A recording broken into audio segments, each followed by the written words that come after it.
All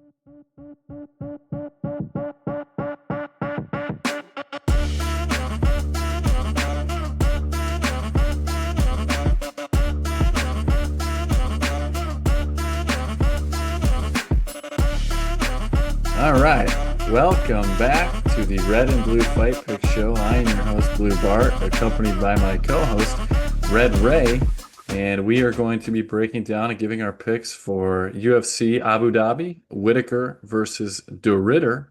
But first, we are going to recap the card from last week, UFC 318, Holloway versus Poirier 3.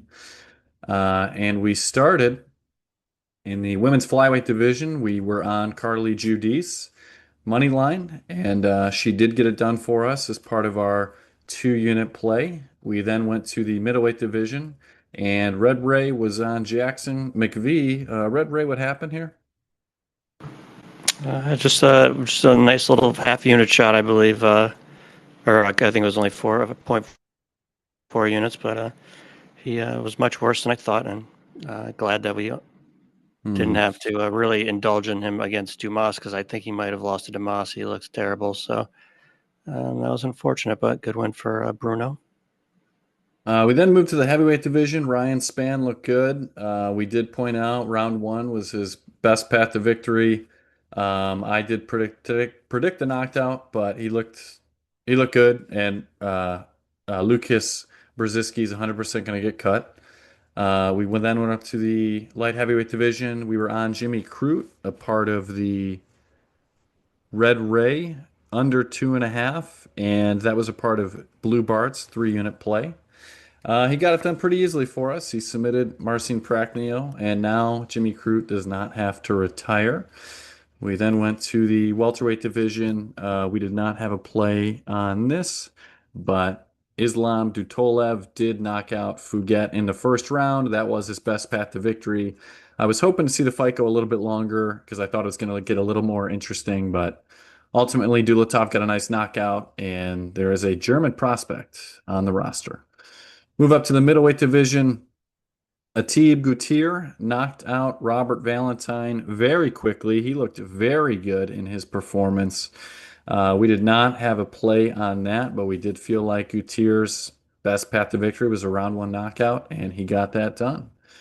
Moving up to the welterweight division, we did not have a strong lay either way here, ironically. We did not feel comfortable with either of these guys. We did not feel confident either way. We felt this was going to be the closest fight of the night, and sure enough, it was the closest fight of the night, a split decision that went to the side of Vrtenikov.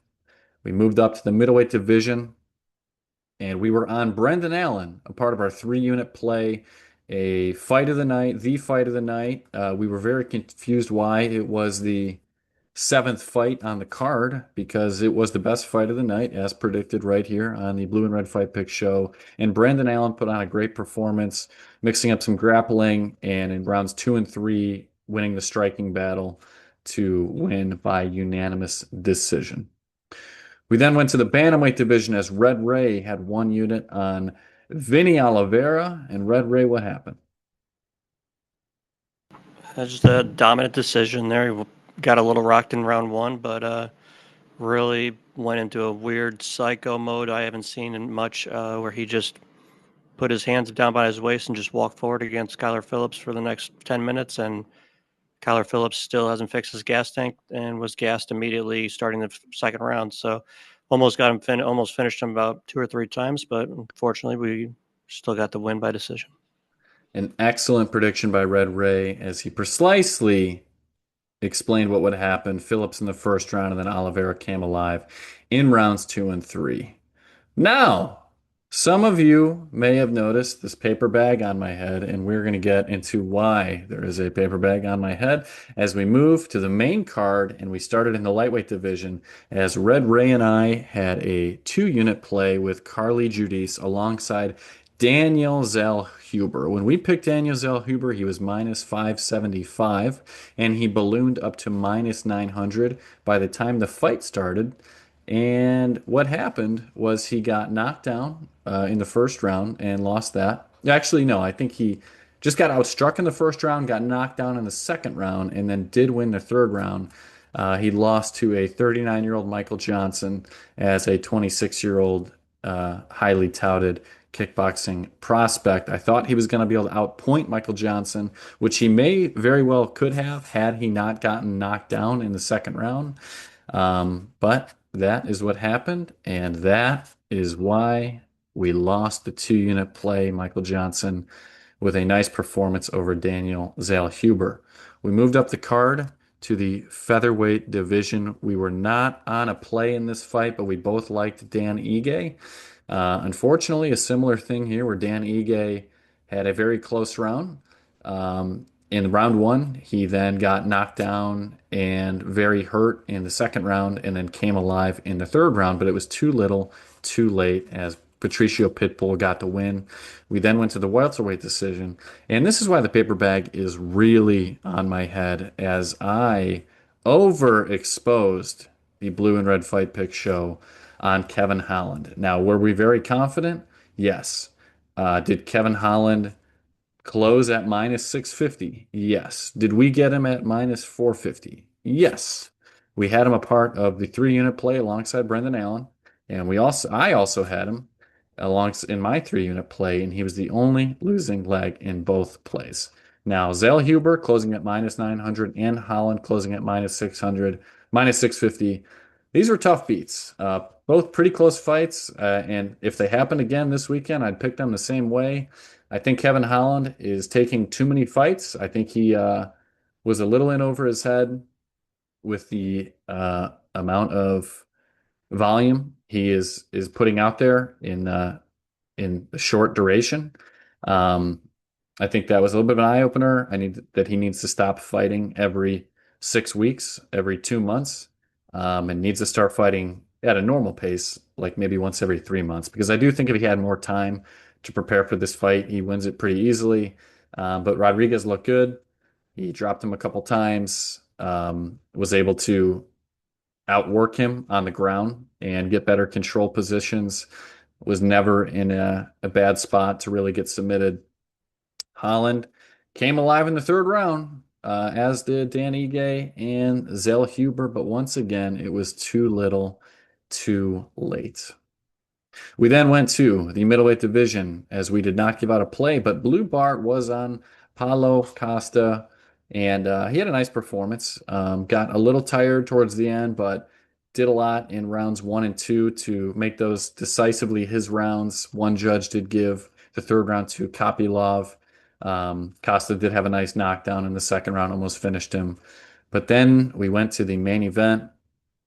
And the final reason why there is a bag on my head, as Red Ray and Blue Bart were on Dustin Poirier money line. And, had we known that Dustin Poirier wasn't going to fight like it was the last fight of his career and he was going to be a little more conservative and not want to take damage, I'm not sure we would have been on him. But Red Ray, do you have any thoughts on this? No, I mean he had a couple of good moments. Round three, round two, he looked like he hurt Holloway, but yeah, there was a lot of times where he just was kind of you could see him. He was in the pocket and he would almost like start to throw a left hand or start to throw a right or something, and he would almost like pull back. Like it seemed like he just wasn't. I don't know if he wasn't seeing things very well or what he said. I know he mentioned on an interview with Ariel afterwards. He just said he could tell he was not pulling the trigger a lot of times. It did just see. I know Max was moving well, but there seemed to be a lot of times where he was like, it was clear Max was going to do a certain thing, and he like saw it coming and then just never threw anything. So good fight from both of them. I mean, it was entertaining, but unfortunately, the volume wasn't there for Dustin like we thought it would be. So unfortunately, the red and blue fight picks had their worst night so far in almost 4 months of doing the show. I take this one right on the chin as I overexpose us to Kevin Holland, which was a foolish choice that will not be happening again. But officially, we were down 7.72 units, which makes us lifetime now down minus 6.47 units. But the last time we had to overcome some adversity, we did. We bounced back with our best week of all time. And what do they say, Red Ray? Adversity is a privilege. Isn't that right? I've never heard that one. No. Is it pressure is a privilege, maybe? I thought it was like adversity, or isn't it like strong or weak times make strong men? Is that what it is? Or All of them. hard All times? Yeah. three of them. And we are going to bounce back this week at UFC Abu Dhabi, Whittaker versus De Ridder. And we're going to start in the heavyweight division as we have Martin Buday at plus 240 with the comeback on newcomer Marcus Red Ray Buchecha. Buchecha. Red Ray, how do you have it? Uh, should be an interesting fight. Buchecha's a most people in the jiu-jitsu world will know him. He's been a mainstay for a while now in the high level of the gi jiu-jitsu world. So I know I heard him on Rogan maybe 3-4 years ago, and he was talking about beginning his MMA journey. And it seemed like he went away for a little bit, and then finally into the mainstream. He's been fighting on one. He's 5-1 so far. I think all but one, all of his wins, yeah, by submission. Um, one fight he lost by decision to a man named Omar Khan, but most people know him as Ruru.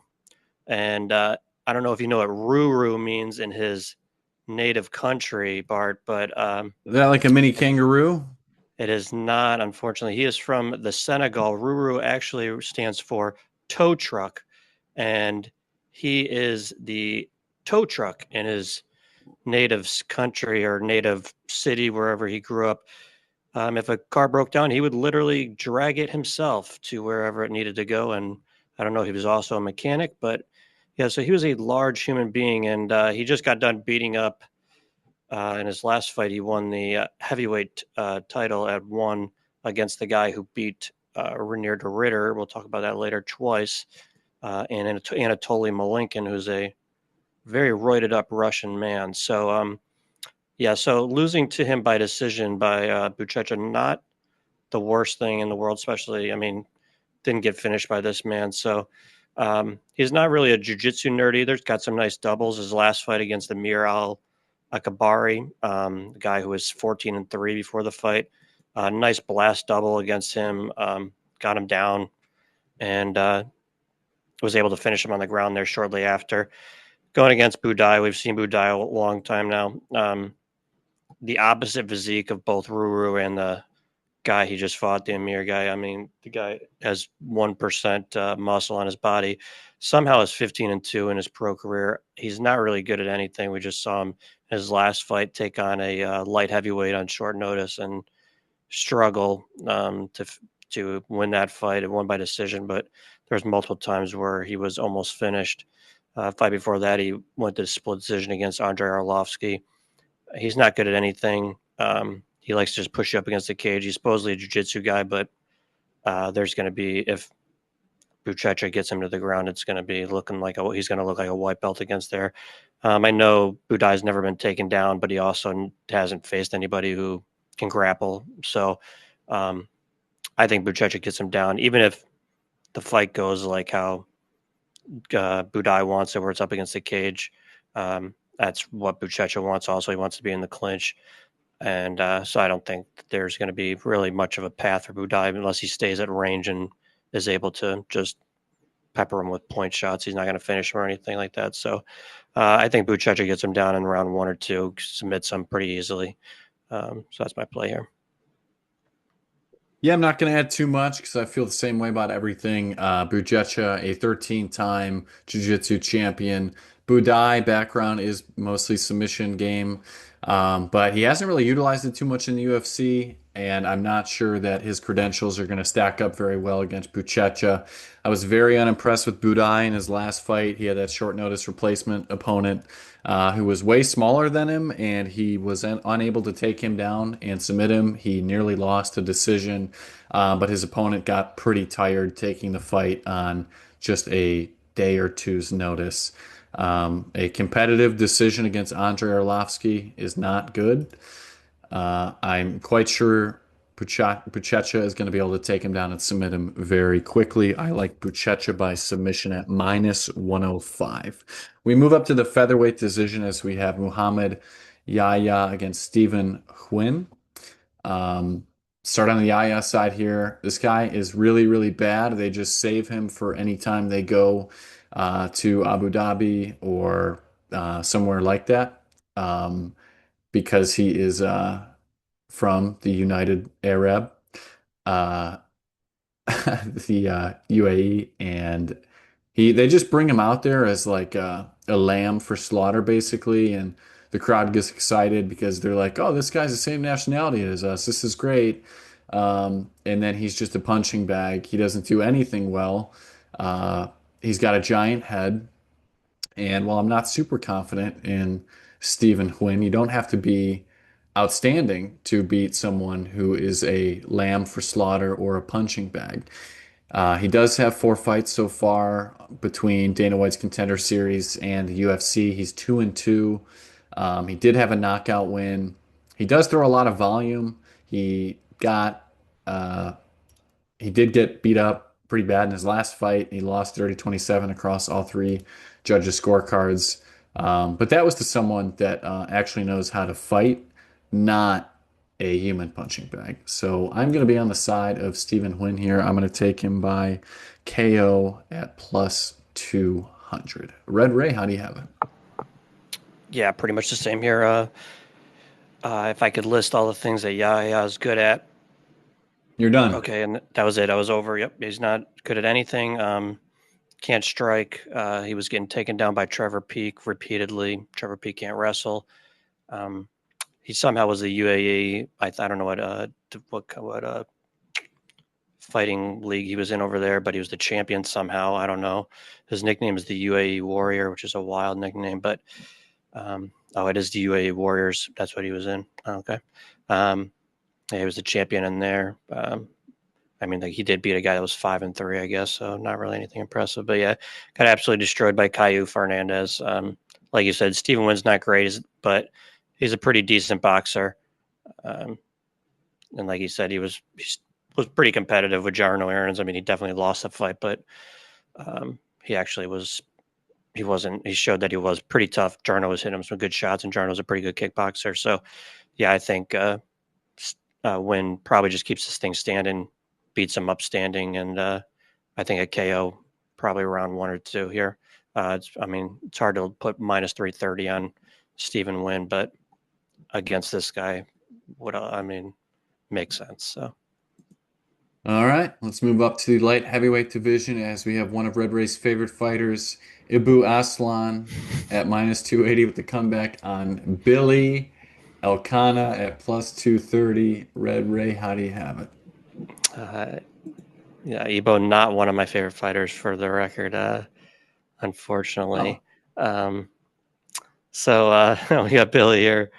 Billy's coming off that loss to Bogdan Guskov, where he looked like he had. I mean, he took it on short notice, but he took down Guskov in the first round, and then looked like he was completely out of gas in the second round. So had about 5 minutes of gas in the regionals. He doesn't look like looks like he has halfway decent um, cardio. So he's going to be in the decision 3 of his last 4 before they lost to Guskov. So it might have just been that he took it on short notice, but he's also not very good at anything, not very dangerous.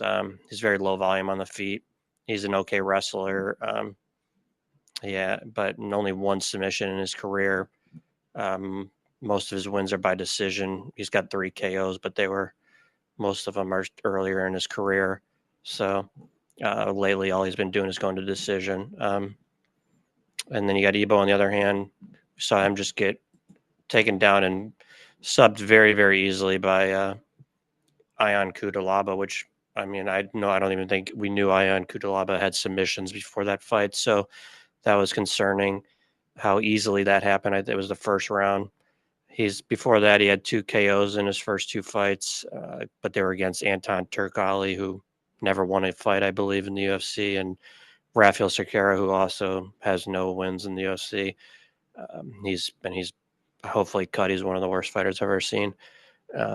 So he's he's got good stand up. I mean, he's got good power on the feet. Most of his wins are by KO in the first.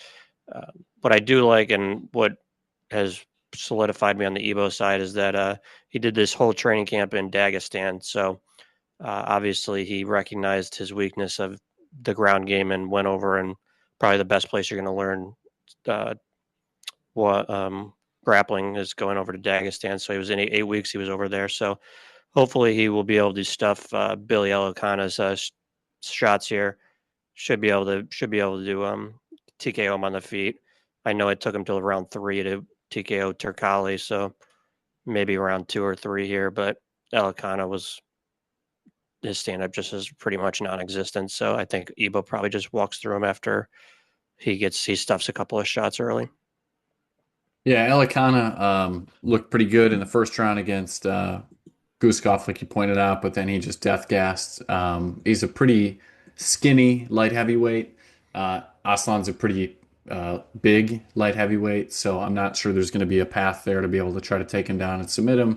I like to note that he moved this training camp to Russia, so we know the takedown defense is going to be much improved, especially against a guy who's going to be, I don't think, nearly as strong as he is.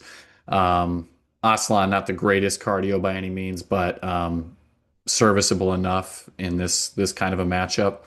And I think he's just going to have the way bigger strikes on the feet. This guy does have one punch knockout power with everything he throws. Um, I'm quite sure he's going to catch Elekana within the first couple rounds and put him away by knockout at -170. We move up to the women's strawweight division, as I may have jumped the gun, as we have one of Red Ray's actual favorite fighters, Amanda Ribas, at -190 with the comeback on Tabitha Ricci at +160. We're going to start on the Ribas side here. A very, very well-rounded fighter. Mostly a judo background, but she can do everything. She can strike. She can throw kicks. She can use she can use her elbows, use her knees. She can take you down. I mean, she just got submitted by Mackenzie Dern, but we know how good Mackenzie Dern is at submissions, grappling. Has fought some really high level opponents: Mackenzie Dern, Rose Namajunas, Macy Barber, and Tabitha Ricci. I just haven't been super impressed with. She is Her game plan is to try to take you down and control you. I mean, we've seen her striking improve. It looked better against Angela Hill, but in her last fight, it looked really, really bad. She got really outclassed by Yan Xiaonan. Um, I think that Richie's game plan would be to try to take down Hebas and outmuscle her, but I just don't think it's going to happen. I think Hebas is going to be able to pepper her, outstrike her, out damage her with the striking, outpoint her on the feet, defend the takedowns. I think Hebas has the advantage on the feet and can be scrappy enough to avoid getting taken down and controlled.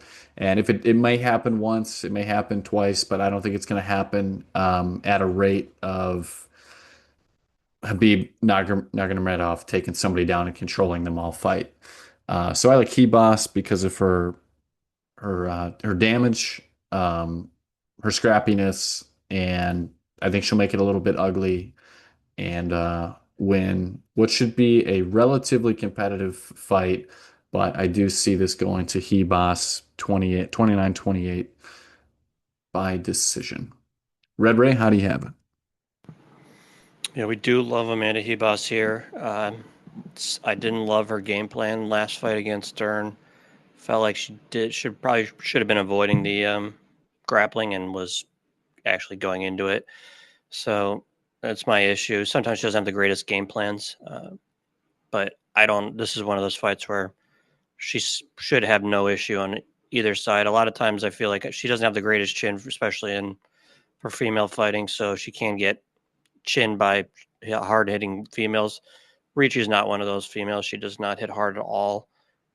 She's very high volume. I mean, not very high volume, but she's pretty high volume. But nothing she hits, nothing of any consequence when she strikes. Hebas will be the harder hitter on the feet. Um, and I don't see Ricci take anybody down. She hasn't. She just says pretty much. I mean, she's got it. She had to take down against Jan, and a takedown, 3 takedowns against Angela Hill, but with no control time. But she seems to have given up on her grappling and has just started focusing on boxing now that she is dating a boxer. So, but she's not really getting any better, really. It just seems like now she just throws more volume, but she's still losing the striking to most of the girls that she's fighting here. So, and like you said, last fight, she was 15 of 103 on significant strikes. So that's just brutal. Ribas can get hit, like I said, but I just don't. I think in the moments on the feet are going to be by Ribas. I don't think Ricci's going to get Ribas down. I do think Ribas can get Ricci down. They're fighting at 115. Ribas has fought at 125 before and had no issue with the girls at 125. She's not going to have any issues with the much smaller Ricci. I mean, we saw last fight. Uh, Mackenzie Dern is supposed to be the same height as Ricci or as Ribas, and she was much bigger than Dern. So Ricci is 5'1" and has possibly the shortest reach, I think, in the division. So she's going to be much smaller than Ribas. If Ribas wants to get the fight to the ground, she can. I don't know if she'll gain a lot of control minutes, but it could just be an option to win rounds at the end of each one. So yeah, I'm going to go Ribas by decision here also. Okay, let's move up the card. Men's bantamweight division as we have Davy Grant at plus 260 with the comeback on Damon Blackshear at minus 350. Red Ray, how do you have it? Should be an interesting fight. I think it's much closer than the line. I know Blackshear at this point is like a minus 300 favorite, which I don't know if I completely understand because I feel like when they're standing up, um, it should be pretty even. In my opinion, I think Davy Grant probably is the better striker of the two. The last 3 fights that Davy Grant's had, he's fought Daniel Marcos, Ramon Tavares. He had a Sun Sal, but a couple fights before that, he had Adrian Yanez. I think all 3 of those guys are younger and probably better strikers than Blackshear. And he he definitely beat Tavares. He definitely beat Marcos also. And the Yanez fight was very competitive. It was a split decision loss for him. So um, if it stays standing, I think this is where Davy Grant can win the fight. Blackshear's got to get the fight to the ground. Problem is Blackshear hasn't shot a takedown in 3 years, so he's pretty much abandoned takedowns. The fight against Cody Gibson, he was getting beaten up on the feet the whole first round, but for some reason Cody Gibson was initiating the grappling. He was able to reverse that and then get on top. And then second round, the same thing was happening again, and then Cody Gibson again initiated the grappling, or else he probably would have lost to Cody Gibson because it didn't seem like he had any feel to shoot a takedown there. And then we saw once it got to the ground, he was absolutely dominant on the ground. So I think if he does take Davy Grant down, he probably can control him. I don't know if he's going to submit him, but it's a possibility. But um, Davy Grant hasn't been submitted since I think 2018 by Manny Bermudez. So um, I'm not necessarily worried about that. I mean, he even has an inverted triangle submission win against Rafael Sunsao, who's a high level black belt just 2 years ago. So I think Davy Grant's grappling is pretty underrated at this point. Even the fight against Sunsao wasn't getting any. He had 5 takedowns in that fight, but barely even 5 minutes of control time. So it wasn't like he was just getting taken down and then not getting back up. So um, yeah, I'm going to be on Davy Grant here. I think he wins by decision. I just think he's going to have the better monas on the feet. I think he's going to be more high volume. I also don't like how Damon Blackshear is responding to strikes recently. It looks like he doesn't, ever since the Montel Jordan fight, he doesn't really look like he loves getting hit. So Davy Grant's going to hit him a lot. And unless he gets him down and can somehow get a submission here, I think Grant wins by decision.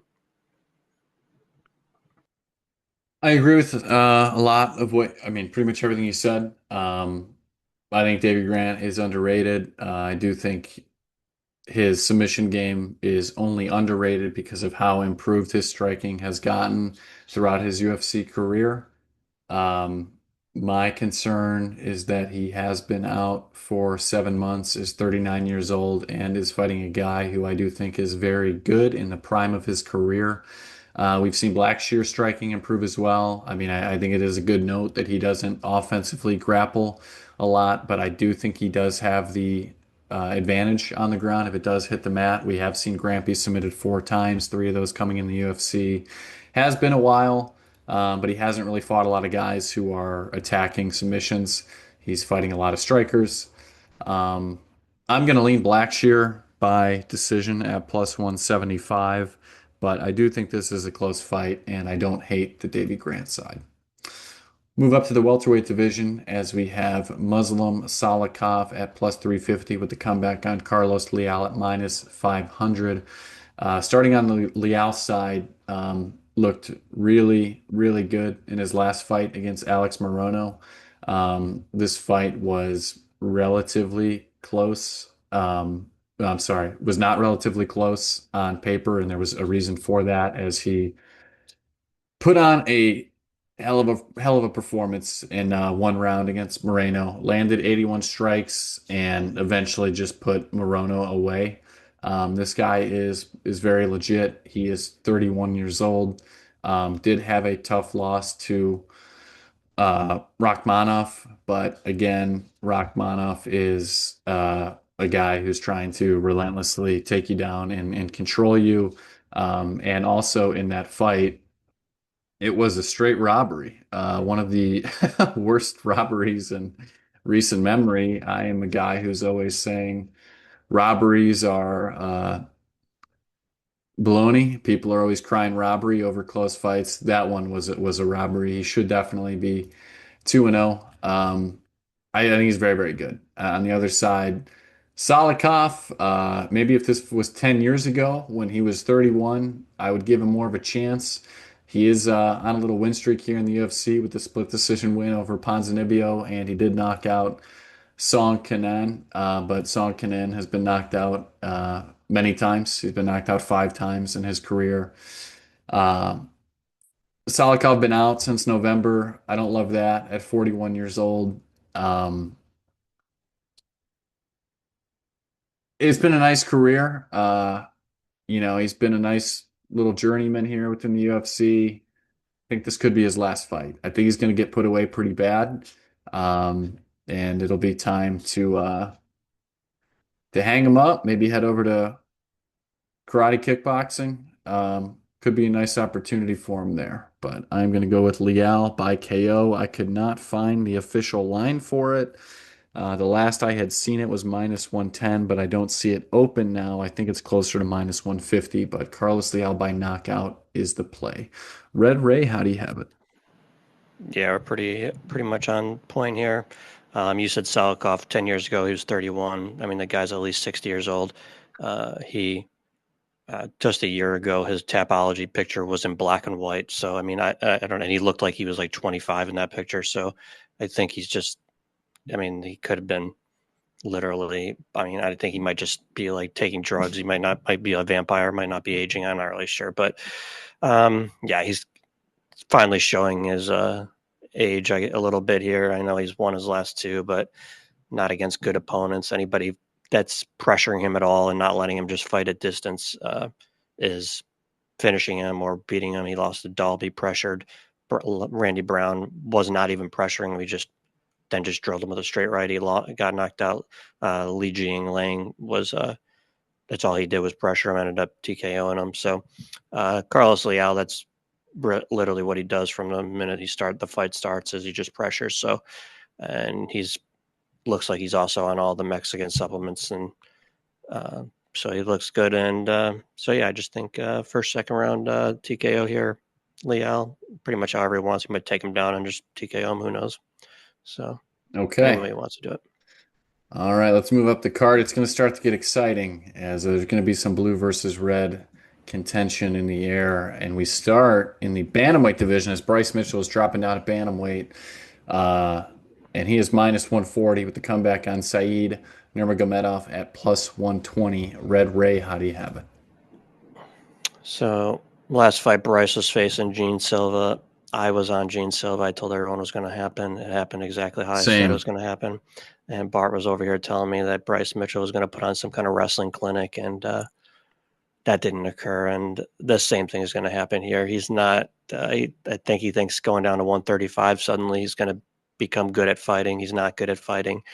Um, if you ever heard Bryce before, when he was at 145, he always kept talking about how he had farmer strength, blah, blah, blah, didn't need to train.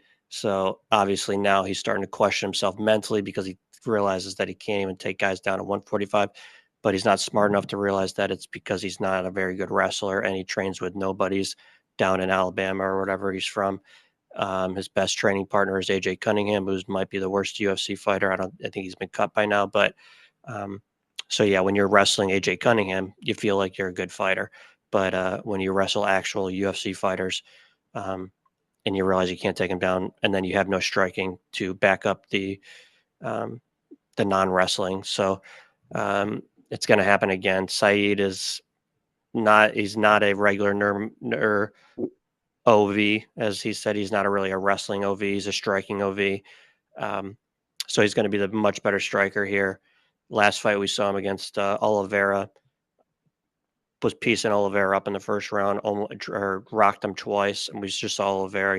He's Oliveira's bigger than Bryce Mitchell, so we're not going to have a strength issue here. Issue with Saeed sometimes doesn't have the greatest gas tank, but we've also seen Bryce Mitchell doesn't have the greatest gas tank if he can't get his things what he wants going. So we saw him; he was gassing against Gene Silva, was gassing against Ilya Taporia. So if he can get his stuff going, then yeah, he's fine. But if he doesn't, then he starts panicking and his gas tank just depletes. So first round, he's not going to get anything going because that's when Saeed is going to be better everywhere. He's not going to be able to get Saeed down. And if he does, Saeed's best move is a guillotine that he pretty much gets on anybody who shoots on him. So what did Gene Silva get Bryce Mitchell with? Do you remember? No. It was a front choke. It was a guillotine choke. So Saeed, that's what he does. He just does that. He's got a better one than Gene Silva. So if Bryce decides he wants to stand up with Saeed, Saeed's going to win the stand up. If he decides he's going to start do his lazy Arkansas takedowns that he does, he's going to get front choked. So his best case scenario is probably just hoping to survive the first round and hope that Saeed's gas tank doesn't or just starts to fall off a cliff, and then maybe he can get him down. But even Oliveira wasn't able to control him in the second and third round when Nurmagomedov was tiring. So he doesn't give up. He's still going. Um, so I think Saeed gets the submission. I don't think Bryce is very smart. I think he's going to shoot a takedown. Saeed's going to get it, and Bryce is going to show that he doesn't have any jiu-jitsu, like I said, and it's going to be pretty easy here. So I am on the other side. I am on Bryce Mitchell, and my reason why I'm on Bryce Mitchell is because he does have good grappling as long as he is not fighting someone who uh, has huge power. Okay, he was on an absolute tear in the UFC until he ran into Ilya Taporia, who's got huge power in his hands. Got knocked out by Josh Emmett, obviously huge power in his hands, and we know Gene Silva has huge power in his hands. He does not like to get hit, uh, and I wouldn't want to get hit by those guys either. And the big difference there is those guys have big power in their hands, and Saeed does not. Um, Saeed's gas tank is terrible. I do think that his first round will be the best round, but I do think the longer the fight goes, the more it benefits Bryce Mitchell. Do you agree or disagree with that statement? I would say Bryce is the slightly better cardio. So I think that round one could be Saeed's round, but then I do think Mitchell can come alive and get the takedowns and control him, and maybe even find a submission in rounds two or three. If he was able to out wrestle and grapple Dan Ige for 3 rounds, I think he can do that against Saeed Nurmagomedov. I think the first round could go to Saeed, and I think there's an opportunity to live bet on Bryce Mitchell at that point. Um, so my official pick is going to be Bryce Mitchell by decision because we have not seen Saeed be finished yet. But that is going to be my official pick. Danny Ige was just out wrestled by a Brazilian 38-year-old boxer last weekend. So that doesn't impress me at all. Let's move up the card to the light heavyweight division as we are going to witness one of the greatest comeback performances that the history of this company has ever seen. as we have Nikita Krylov at minus 190 with the comeback on Bogdan Guskov at plus 160. We have one of Red Ray's favorite fighters in Amanda Ribas. We have one of Blue Bart's favorite fighters in Nikita Krylov. Got a little reckless in the comeback fight. Red and Blue, Red Bart and Blue Ray were on Krylov in the three unit play the last time he fought, and unfortunately got a little reckless and he got knocked out.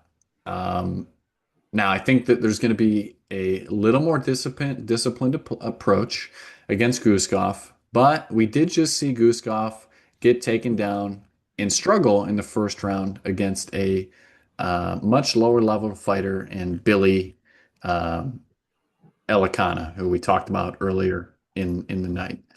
Um, Guskov has some unorthodox striking that did him services against guys like Ryan Spann and Zach Paga. Uh, Ryan Spann, we know, has no cardio, got tired, and got finished in the second round. Paga just has no striking skills. Got submitted by Volkan Oezdemir, which is not good because Oezdemir doesn't really have a submission game, not known for his submissions. Krylov is good anywhere, and that's why he's still going to be a champion one day. He's still got plenty of time. He's only 33. He is he's an outstanding striker, outstanding kickboxer, and he's an outstanding submission threat. I think it's a pretty clear game plan here.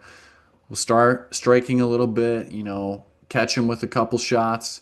We blitz in, we get the takedown, we get the early submission round one. I like Krylov by submission at plus 210.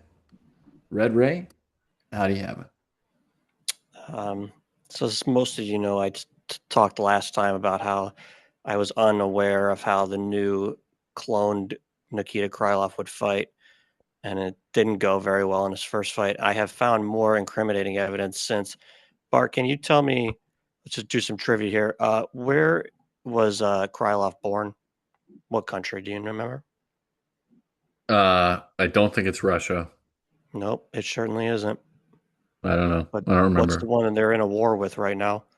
The Ukraine. Mm, Okay. hmm So he was born in the Ukraine. He hmm lived in the Ukraine. hmm He liked to come out sometimes with the Ukraine flag. Okay. you're Interesting. sparking my memory. I do remember this. Okay. And then the reason we think he was a clone is because there was rumors that he was passed away in the beginning of the war when Russia was attacking the Ukraine. Well, I believe the rumor Interesting. was his gym kicked him out because No, he was those are saying he was Russian, and they were like, "No, yeah. you're in hmm Ukraine. You have to leave if you're Yes, siding with Russia." that's interesting that you say that because he was a full Ukrainian, and now all of a sudden the new Krylov he disappears for a while, and now if you look at his new UFC.com, he has the Russian flag by his name. Their arch enemy. hmm That's I interesting, think don't you think, Bart? I think it's just smart. I think he realized that they can't stop 150 million people in Russia, and just go all in at this point. So he's smart. He's a smart Okay. guy, and that's why he's going to win I this just fight. think maybe the Russians are ahead of the Ukrainians in the clone game, and now he told them, hey, maybe where your allegiance is at, and then he changed him, and now he's back. But anyways, we'll get into the actual fighting. We'll pretend like maybe he isn't a traitor or a clone that now is a Russian. Uh, so if he comes out in a Russian flag this week, it's going to be interesting. But anyways, um, Guskov, not a great fighter. Good stand-up power. Terrible on the ground. He's got a brown belt. Doesn't look like it. He gets taken down every fight in the first round and then gets dominated on the ground for the whole first round. Then luckily, the other guy gasses worse than he does in the second round, and he's able to finish him. Ryan Spann took him down and controlled him. Billy Elekana took him down and controlled him. The only time he fought someone that was a higher up in the division, Volkan Ozdemir, who is a pure striker, uh, took him down, submitted him in the first round. So I'm not even going to look, but I'm just going to assume that that's Ozdemir's only submission ever. Krylov, obviously, the old Krylov walks through here. He should take him down. Krylov doesn't gas. He's got good cardio. So even if Guskov can somehow survive the first round, he should just be able to do this over and over and over. I think the safest play in the world is Krylov decision only. If this thing goes to decision, it's because Krylov just took him down 3 rounds and laid on him. There's no way. If these guys stand up for any period of time, I think somebody's getting finished. That's Guskov's best chance of victory. But um, I'm with you. I think if the real Nikita Krylov and not the clone one that forgot how to fight comes, Hmm. then yes, a early first or second round submission for Krylov here. All right, both on Krylov by submission. Let's move to the flyweight division as we have Asu Almabayev at -115 with a comeback on Jose Ochoa at -105. Red Ray, how do you have it? Should be a good fight. Ochoa's taking this on short notice. Just saw him destroy Cody Durden his last fight out. Was able to got taken down, but was able to get up. We saw the same thing against Loner Kavanaugh. He was taken down at one point and reversed it almost immediately, jumped on his back, and almost had Kavanaugh out of there, which is why I'm feeling confident in this fight against Asu. I think Ochoa is going to be the much better fighter standing up. Asu has no power standing up. He might be better technically, maybe, I don't know. But he's not he doesn't have any power whatsoever, hasn't been able to hurt. The only person he hurt was Nicolau. Nicolau gets hurt by everyone. He's got a terrible chin now, his glass chin at this point. But he also has no finishing ability. Wasn't able to finish Vergara after 9 takedowns. Wasn't able to finish Jose Johnson after 6 takedowns. And then we just saw him get absolutely blitzed last fight against Manel Kopp. Obviously, that's Ochoa's not Manel Kopp. So I do think this fight's going to be competitive, but I think Almabayev's going to have issues, especially early on, getting takedowns. I think Ochoa's going to win the moments on the feet. Maybe being on short notice, Ochoa gasses late, but he is from Peru. They're at a high altitude. He's probably in good shape all year round. I just think that even if he gets taken down, I think he's going to get right back up like he did before. And I just think the moments on the feet are going to be much more in his favor. So I don't think he's going to finish Almabayev. Even Kopp had to cheat to finish him. So I think Ochoa probably just wins this by decision, maybe a 29-28. Yeah, terrible stoppage in that last fight against Kopp for Almabayev. I mean, he was running away, like literally running away, but still, he was turning around to defend himself. Ochoa looked awesome in his last fight. I think you were on him. I think you gave out a play officially in his last fight. Um, Durden, though, just absolutely terrible cardio. That is a career issue. Did get a couple takedowns and then just couldn't keep him down. Ran out of gas and just got absolutely uh, blown up early in the second round. Vicious knockout. But I actually think Almabayev is pretty good. I think there was a reason why he got that cap fight. Um, I mean, he was getting outclassed on the feet, but he does have the ability to take down his opponent, control them, pepper them, and grind out a decision. I think he can execute that game plan much more effectively than Cody Durden attempted to. Durden, not known as the highest fight IQ guy. I actually think Almabayev is a pretty sharp minded fighter. And I think he's going to have a pretty clear game plan. And I do think he's going to be able to execute that against Ochoa, who's still a young guy. And so far hasn't shown outstanding takedown defense in his couple fights within the UFC. So I am actually on the Almabayev side by decision at plus 125. All right, move up to the middleweight division as we have Shara the Bullet Magomedov at -650 with the comeback on Marc-Andre Barriault at plus 425. I was excited to talk about this one because I think Shara Bullet stinks. I think this guy is super overrated. I was all over Michael Venom Page in that last fight. Magomedov is always in these close fights against lower level competition so far in the UFC. I thought he was on his way to losing that fight against Petrosian before he landed this stupid double back fist and caught Petrosian with it. He could have easily lost that fight had it gone longer and went to decision. Um, and prior to that, he had somewhat competitive decisions to our guy Mikhail Oleshchuk and Bruno Silva. Couldn't put Bruno Silva away. You know who did put Bruno Silva away, Red Ray? Marc-Andre Barriault. Put him out bad. They had to get a stretcher for him, load him into the ambulance, get him there immediately. Okay. Uh, I think this line is very, very wide. The only reason I somewhat agree with the line is because the fans in the UAE are going to be all in on Shara Bullet.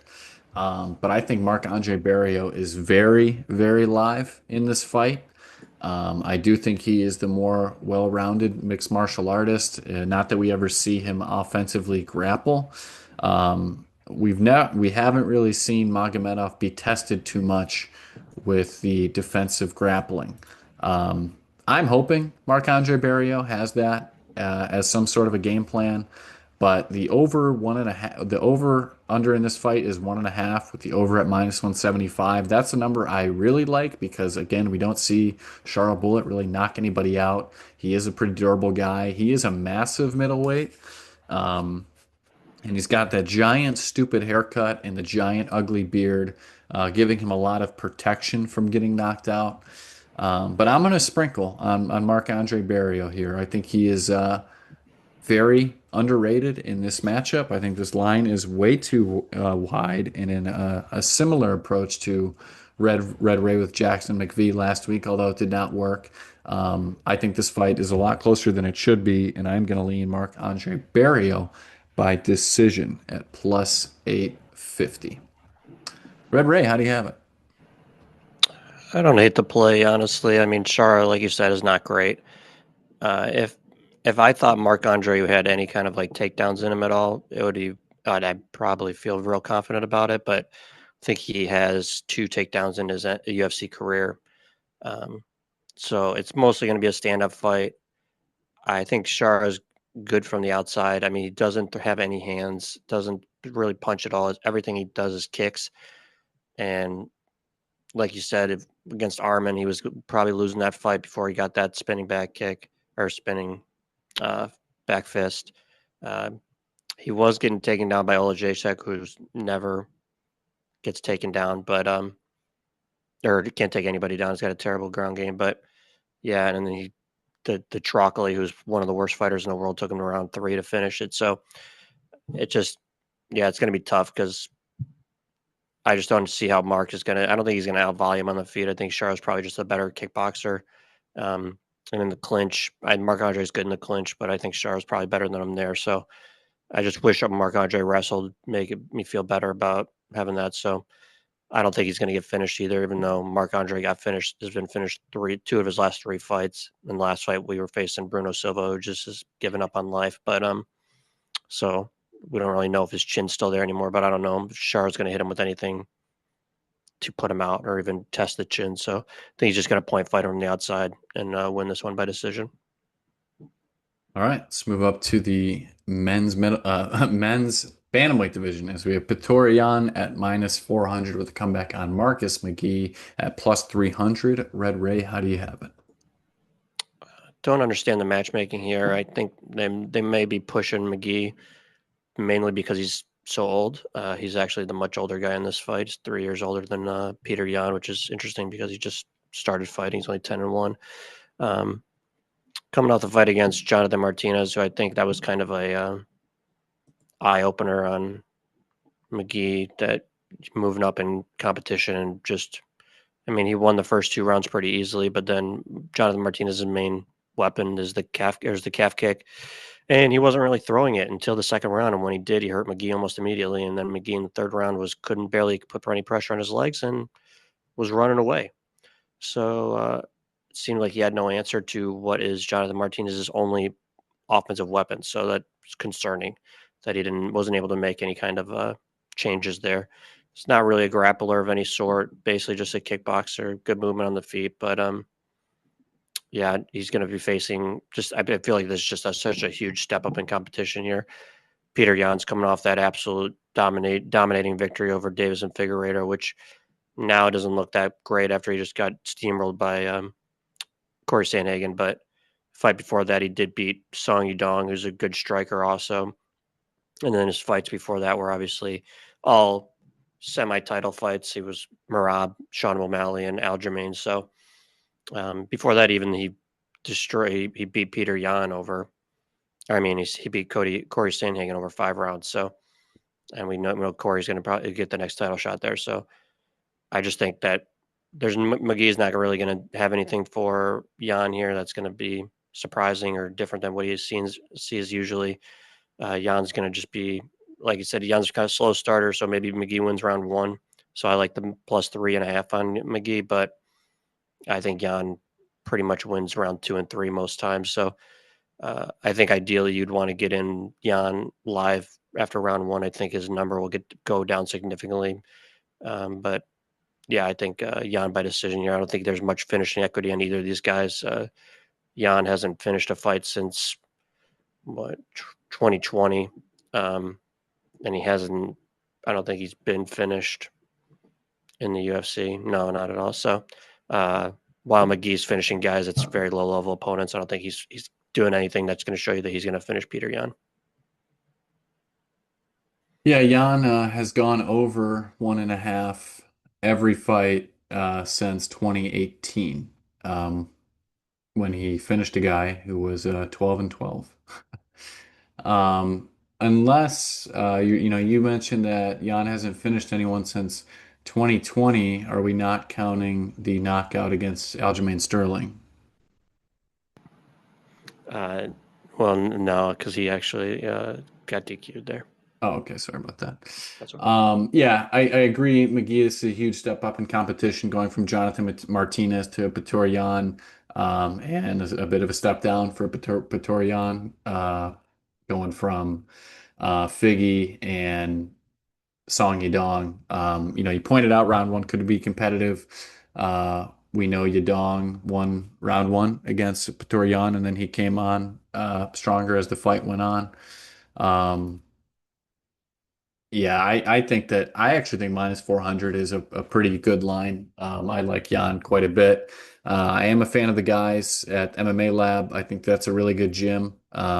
We've seen those guys performing, maybe except for Kyler Phillips with the cardio issue. Um, but yeah, I like McGhee if he was fighting maybe Vinny Oliveira. I think that'd be a really fun matchup. I think this is a little too much. I'm gonna go with Jan. I'm pretty confident in him. Taken by decision because again, doesn't finish for anyone. And McGhee, very durable guy. So Jan by decision at -165 is the official play. And now we move to the main event of the night: Robert the Reaper Whittaker versus Rinner de Ritter in the middleweight division. Last fight for DeRitter against Bo Nickel. We were on Bo Nickel, and Bo Nickel just got exhausted, overwhelmed in the moment, slowed down. DeRitter pieced him up and put him away.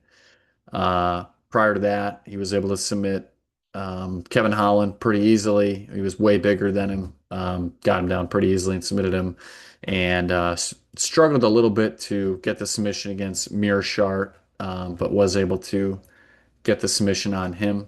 Now you're going from fighting unranked guys to the former multi-time champion in Robert Whittaker. I think Whittaker's takedown defense is being really underrated in this matchup. Yes, he just got ragdolled by Khamzat Chimaev, but we know how explosive Khamzat Chimaev is in round 1. We said, or I said, we didn't have the show at the time, but I said Chimaev's path to victory was first round submission. From there, I loved Whittaker in the matchup. I love Whittaker in this matchup because I think he's live the entire time. I don't think that DeRitter is going to be able to just throw him around like Chimaev did and get him down easily. DeRitter is a big man, but he's not an explosive man. When we've seen Whittaker get taken down, it's when he's off balance, when his opponents are much quicker than him. Um, and I think he has a significant advantage on the feet. I think he has a significant cardio advantage. Um, the longer this fight goes, the more it favors him. I think DeRitter's only path is similar to Chimaev's, where he needs to find a submission early, and I just don't think that that is a very likely path. I don't see him being able to take him down. I don't think he is significantly stronger than him. I don't think he can like outmuscle him and get a takedown that way. I think Whittaker's going to defend the takedowns and outpoint him and eventually get a knockout in rounds 3, 4, or 5 is my prediction. And the other thing I wanted to say was last summer they had Whittaker against Alaskarov in a pick'em fight in not in Abu Dhabi, but in Saudi Arabia. And I thought that was the most disrespectful line. That was my biggest bet of the year last year was on Robert Whittaker money line over Alaskarov. I'm not saying I am at that level of confidence, but I am a tier below that in my confidence in Robert Whittaker in this matchup. Red Ray, how do you have it? Whittaker by KO, by the way. TKO at plus 180. I'm actually on the DeRitter side here. So I think you're underestimating how much bigger DeRitter is going to be than Whittaker here. Whittaker used to be able to make welterweight. DeRitter fought at 225 at one, so he didn't like blow up to get to 225. It was just alternating weight classes for that. So he's probably going to be fight day around 215, 225.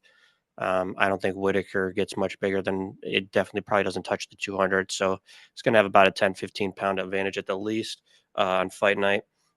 And we just saw, I mean, Bo Nickel while I don't think he's the greatest fighter on the planet, DeRitter was so much stronger than him. And then, I mean, Bo Nickel is a high level D1 wrestler who fought at 200 or wrestled at 200 pounds at one point.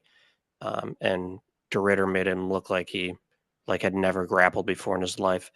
Obviously, we saw against Mearshart his first fight didn't look great. It was real sloppy. It looked like he gassed out really bad early on. So I was actually on Kevin Holland going against him in the second fight, but then we realized Kevin Holland shouldn't. I mean, he shouldn't be fighting at all anymore. But definitely shouldn't be fighting at 185. So I just think he kind of just maybe had the first fight jitters against Gerald Mearshart and now has kind of gotten where he wants to be. I think this fight's going to look pretty similar to the Whittaker versus DDP fight. He didn't handle DDP's pressure very well and gassed pretty early. He was not getting hit with anything. He just kind of slowed down and gassed. Obviously, I don't think DeRitter is as good of a striker. He's obviously, I mean, he's a terrible striker. I'm not going to be, he's not as good, not even in any level of DDP or Whittaker here, but Whittaker just doesn't love the pressure. He likes the point fight. He likes to sit on the outside and point fight. And if DeRitter was going to give him that fight, then I'd be on Whittaker's side here. But I think we saw how DeRitter wants to fight. He wants to go up against the cage. Whittaker doesn't face anybody that's a big time grappler.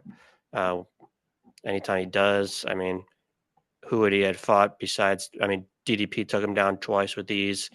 Wasn't really difficult at all. Chimaev obviously took him down immediately and subbed him. Outside of that, who's he facing? That's a grappler. I mean, Yolo Romero is a wrestler, but he doesn't wrestle. Outside of that, he doesn't fight any wrestlers. So anybody who does wrestle takes him down and pretty much has their way with him. So I don't know why DeRitter can't take him down, just muscle him to the ground. I don't think Whittaker's just a great wrestler in any way. Obviously, if this thing goes longer, Whittaker's going to have the advantage because I think if someone does have the cardio advantage, it's going to be him. But The only people we've seen Ritter lost to is that Anatoly guy that we just talked about earlier that lost to Ruru. Um, that guy is ginormous. He's massive. Um, and obviously DeRitter wasn't able to weight bully him like he does everybody else. So, but he was going to be able to do it to Robert. So Robert's best chance here is to survive the first couple of rounds and not completely death gas and hopefully take over late. But I think DeRitter can win in the first or second round, submission or TKO. I don't think it matters. I think you do either one of them. So I'm on the DeRitter side here. Okay. Okay. So I mean, you agree that the longer the fight goes, the more favors Whittaker.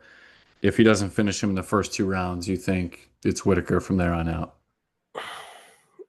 I mean, not necessarily. I mean, I do think if it's going to go, I think round 3 is also a possible finish round for DeRitter. I guess if it goes to 4 and 5, but I think he finishes him. I mean, if I just think of DeRitter's path to victory is to finish in the first 3 rounds. Yeah. I mean, I agree. I just don't think it's going to happen. And I'm obviously pretty confident. I just think the DDP fight was very, I know he's the champion, but he fights in a very similar fashion to DeRitter. He's very all over the place. He's pressuring. He likes to be in your face. He's not very technical. And Whittaker didn't have any answer for him. He was able to take Whittaker down with no problem. DDP is not some kind of high level grappler. So I was giggling to myself as I was looking for your quote when the DDP versus Whittaker fight initially got announced, and I said, "Are we putting all of our money on DDP?" And you said it would be easier just to take your money and toss it in the trash. But anyway, that was before, like just like how I used to hate DeRitter. I've learned that pressure and skill and not having much skill is the best base for MMA. Andres Gustafsson is a future champion because that's his base. I don't know about that. Well, I guess we'll see. Let's get into the picks. Had a rough week last week. Last time we had our worst week. We did bounce back in a big way. Hoping to do the same thing. 3-unit play is going to be the over 2.5 in the co-main event between Petr Yan and Marcus McGhee. I mean, we just talked about this. Yan always goes to decision.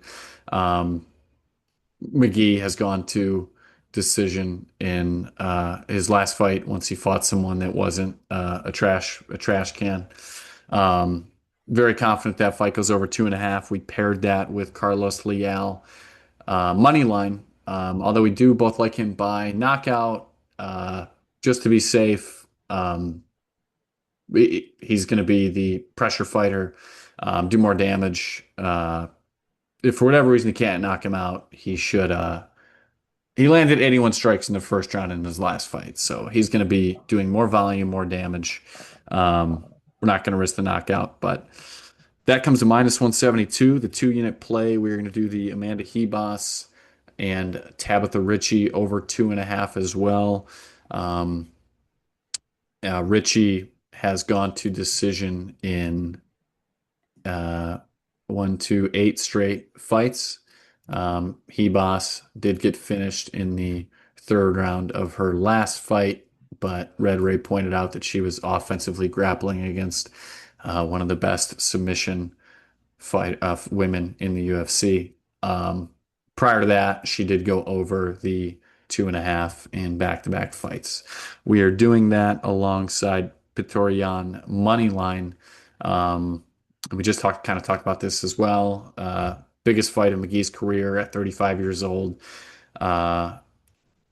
Quote unquote easiest fight of Petr Yan's career in the past 6 years.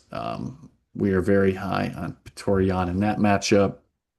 The 1-unit play is going to be a parlay between the first fight of the night and Marcus Buchecha. We mentioned his grappling credentials, a 13-time Brazilian Jiu-Jitsu world champion against Martin Buday, who is struggling to beat guys who are taking the fight down up a weight class on one day's notice and struggling to beat senior citizens like Andrei Arlovsky. We are pairing him with Ibu Islan, Aslan. Red Ray mentioned he has moved his camp to Russia to work on that wrestling grappling game. He's going to be the much bigger man in his fight against Billy Elekana, who we saw death gas in his last fight. Um, Ibo Aslan is live at all times for a knockout, which is ultimately what we think is going to happen. But again, similar to Leal, we're just going to play it safe with the money line and pair those two together at minus 123. Red Ray, I know you have quite a few picks. Let's hear them. We got 4 today. We're going to start with Amanda Ribas. We're going to bring her money down a little bit. I think her main path is by decision. We're going to take Ribas by decision. It's minus 110. We're going to put 1 unit on that. I'm going to take Davy Grant, his money line, plus 275, mentioned earlier. I just think unless Damon Blackshear just puts on a heavy wrestling game plan here, which we've seen. Even I didn't mention this earlier, but the one time he fought Mario Bautista and he was getting takedowns early but couldn't finish him. He gassed badly in the third round there. So I could see that happening there. But I just think Davy Grant is probably the better striker, and I think his grappling game is underrated here. So plus 275, we're going to put Davy Grant half unit on his money line. We're going to put another half unit on Said Nurmagomedov by submission. I think that's his main path to victory. I think Bryce is going to either get hurt or just take a sloppy takedown like he usually does. Nurmagomedov is going to put his guillotine in that he usually does. So I got half a unit on that is plus 335. And finally, I got my last unit on Jose Ochoa money line. I think he's going to be able to stuff takedowns. I think he's going to be the much better striker. And I don't think he's going to. He could KO Asu, but I just think Asu is tougher. We shot against Cape. He was getting hit with a lot of hard shots.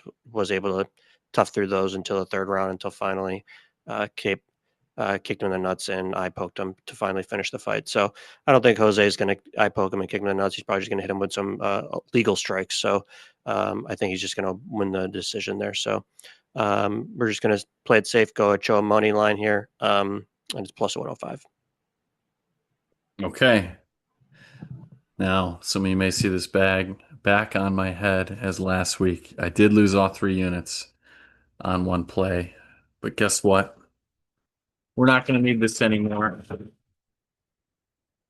As we're going to be back with Nikita Krylov, money line, fighting a inferior opponent with no cardio, no grappling submissions, an unorthodox striking game. Not going to be good enough against the future champion in Nikita Krylov.